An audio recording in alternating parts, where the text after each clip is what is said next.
दोस्तों, आज की हमारी कहानी है कर्ण की निष्ठा। अगर कहानी पसंद आए तो चैनल को लाइक और सब्सक्राइब जरूर करें। धन्यवाद। एक राजपुत्र होते हुए भी कर्ण सूत पुत्र कहा गया।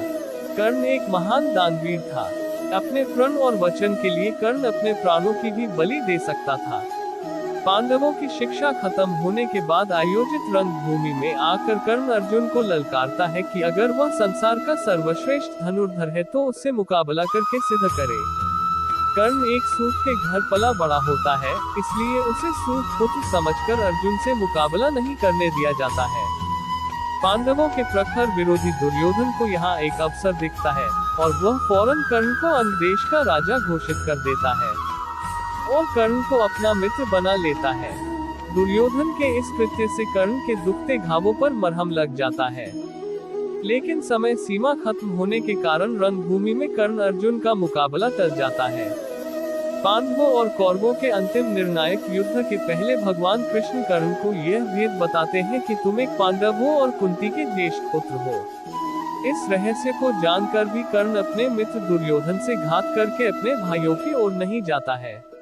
दिव्य कवच कुंडल के साथ कर्ण अजेय था और महाभारत के युद्ध में पांडव कभी उसे परास्त नहीं कर पाते।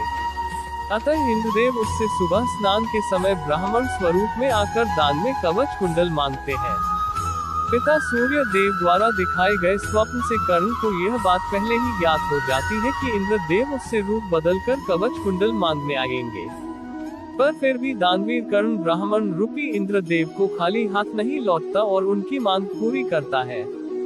इंद्रदेव कवच कुंडल के बदले में कर्ण को एक शक्ति अस्त्र प्रदान करते हैं, जिसका इस्तेमाल सिर्फ एक बार किया जा सकता था और उसका कोई काट नहीं था।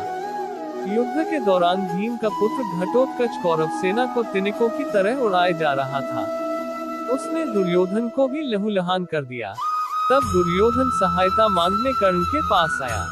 कर्ण शक्ति अस्त्र सिर्फ अर्जुन पर इस्तेमाल करना चाहता था, पर मित्रता से विवश होकर उसने वह अस्त्र भीम पुत्र घटोत्कच कर चला दिया और उसका अंत कर दिया, और इस तरह अर्जुन सुरक्षित हो गया।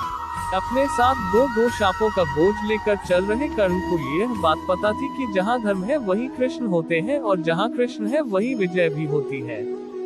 फिर भी उसने न दुर्योधन के एहसान भूलकर उससे घात किया और न ही अपनी दानवीरता से कभी पीछे हटा।